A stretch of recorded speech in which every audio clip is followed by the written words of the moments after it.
Hello, welcome to let's cam. तो अभी तक हमने केमिकल काइनेटिक्स के लेक्चर में क्या क्या पढ़ लिया है। Zero order reaction, first order reaction के लिए इंटीग्रेटेड रेट लॉ इक्वेशन कैसे कैसे निकालते हैं। ठीक है, हमारे पास ऑर्डर क्या होता है, लॉ ऑफ मास एक्शन क्या होता है, एवरेज रेट, इंस्टेंटेनियस रेट क्या होता है। ठीक है, ये सब चीज़ हम पढ़ चुके हैं। ठीक है, लगभग हमारा आधा चैप्टर, हाफ चैप्टर हमारा पूरा कंप्लीट हो गया है। ठीक है, तो अच्छे से हमने समझना है और न्यूमेरिकल तभी हमें अच्छे से आ पाएंगे जब तक हमें कॉन्सेप्ट बिल्कुल अच्छे से आते होंगे कि ए क्या होता है, ए जीरो क्या होता है। ठीक है, सब चीज़ हमको अच्छे से आता होगा। ठीक, तो आज हम क्या पढ़ेंगे, हाफ लाइफ टाइम। तो जीरो ऑर्डर रिएक्शन के लिए और फर्स्ट ऑर्डर रिएक्शन के लिए हम हाफ लाइफ टाइम निकालेंगे। ठीक है, तो हाफ लाइफ टाइम होता है क्या है, तो हाफ लाइफ टाइम ये होता है कि time at which concentration of reactant क्या हो जाता है हमारे पास, concentration of reactant is reduce to its half value. ठीक है, तो अगर मैं इसको दिखाऊं कि जो हमारे पास टाइम होता है, time at which T equal to T half, time at which, half life time at which जो कंसंट्रेशन ए जीरो है हमारे पास, जो हमारे पास क्या है, सॉरी कंसंट्रेशन है हमारे पास किसी रिएक्टेंट की, वो हमारे पास उसके इनिशियल कंसंट्रेशन के हाफ हो जाती है। आई बात समझ में कि ऐसा टाइम टी हाफ, ऐसा टाइम जिसमें जो हमारे पास कंसंट्रेशन होती है रिएक्टेंट की वो इनिशियल कंसंट्रेशन के हाफ हो जाती है, तो वो जो लाइफ टाइम होता है हमारे पास वो क्या होता है, हाफ लाइफ टाइम होता है।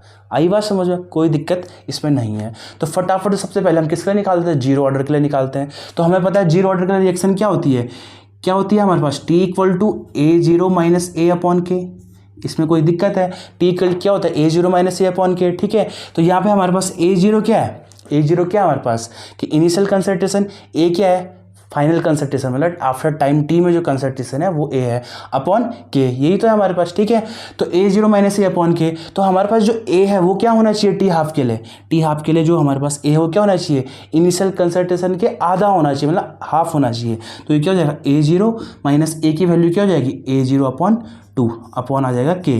तो ए जीरो में से ए जीरो माइनस टू को माइनस करेंगे तो क्या आ जाएगा हमारे पास, T half equal to A zero में से A zero minus two minus करेंगे तो क्या आ जाएगा हमारे पास, ए जीरो अपॉन टू ही आएगा। तो ए जीरो अपॉन टू के, ये होता है हमारे पास ये इसके लिए फॉर्मूला। ठीक है, तो ए जीरो क्या है हमारे पास, इनिशियल कंसंट्रेशन है। ठीक है, के क्या हमारे पास, रेट कांस्टेंट है, टी हाफ क्या है, हाफ लाइफ टाइम। तो half life time zero order के लिए क्या होता है, T half equal to A zero upon two K. तो इतना आपको अच्छे से समझ में आ गया होगा कि जीरो ऑर्डर के लिए हमारे पास हाफ लाइफ टाइम क्या होता है। ठीक है, अब हम क्या करेंगे, फर्स्ट ऑर्डर के लिए निकालेंगे भाई। अब हम क्या करेंगे, फर्स्ट ऑर्डर के लिए हाफ लाइफ टाइम निकालेंगे। तो कंडीशन यही है कि हमारे पास T equal to T half होगा और जो कंसंट्रेशन है वो इनिशियल कंसंट्रेशन की हाफ होनी चाहिए। तो हमारे पास फर्स्ट ऑर्डर रिएक्शन के लिए फॉर्मूला क्या होता है, फटाफट से बोल दो कि जो फर्स्ट ऑर्डर रिएक्शन है उसके लिए इंटीग्रेटेड रेट लॉ इक्वेशन क्या होती है भाई, फटाफट बोल दो क्या होती है, टी इक्वल टू 2.303 के लॉग आगे आगे ए जीरो अपॉन ए। इसको ऐसे लिखो या हम क्या लिखो, ए अपॉन ए माइनस एक्स, इसको ऐसे लिखो। बात एक ही है, हमने क्या कर रखा है, ए को हमने क्या मान रखा है, इनिशियल कंसंट्रेशन, ए माइनस एक्स क्या है, आफ्टर टाइम टी बाद कंसंट्रेशन जो है, तो ये ए है।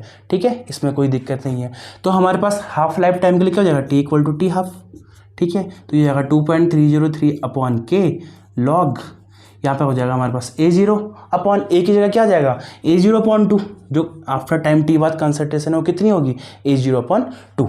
ठीक है भाई, तो ये जाएगा 2.303 अपॉन के, ए जीरो से ए जीरो कट जाएगा, टू चल जाएगा ऊपर, तो क्या हो जाएगा लॉग टू, ये बन जाएगा इनटू लॉग टू, और बेस क्या है यहाँ पे 10 है। ठीक है, इतना आपको पता होगा। तो अब आपको लॉग टू की वैल्यू, लॉग टू की वैल्यू, लॉग थ्री की वैल्यू ये आपको याद होनी चाहिए, क्योंकि लॉग टू और लॉग थ्री की वैल्यू से आप बहुत सारी वैल्यू निकाल सकते हो। ठीक है, तो लॉग टू की वैल्यू कितनी होती है, फटाफट बोल दो, लॉग टू की वैल्यू क्या होती है, 0.3010।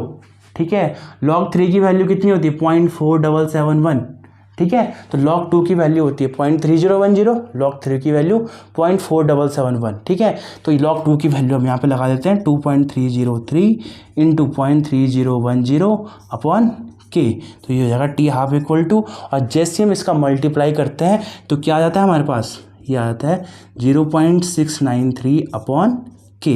तो ये हो जाता है हमारे पास फर्स्ट ऑर्डर रिएक्शन के लिए हाफ लाइफ टाइम। तो जो फर्स्ट ऑर्डर रिएक्शन के लिए हाफ लाइफ टाइम है कितना है, 0.693 अपॉन ए। तो जो फर्स्ट ऑर्डर रिएक्शन है उसके लिए जो हाफ लाइफ टाइम होता है वो कंसंट्रेशन पे डिपेंड नहीं करता है। किस पे डिपेंड नहीं करता है? कंसंट्रेशन पे डिपेंड नहीं करता है। इतना आप ध्यान रखना, क्योंकि यहाँ पे कंसंट्रेशन आ रहा है, कहीं पे नहीं आ रहा है। तो जो फर्स्ट ऑर्डर रिएक्शन के लिए हाफ लाइफ टाइम है वो कंसंट्रेशन पर डिपेंड नहीं करता है।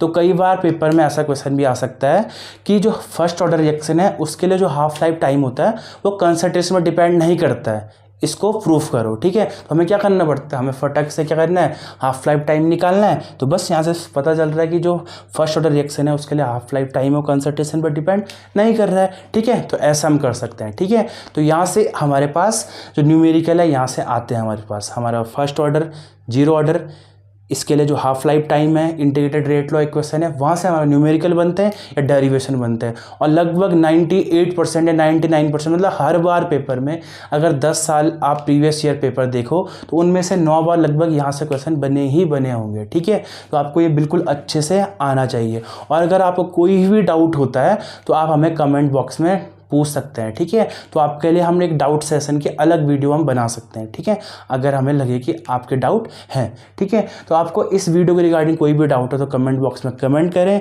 आपको वीडियो अच्छी लगे तो लाइक, शेयर एंड सब्सक्राइब करें, ठीक है। मिलते हैं नेक्स्ट वीडियोज़ में केमिकल काइनेटिक्स के नए कॉन्सेप्ट के साथ। तब तक के लिए धन्यवाद।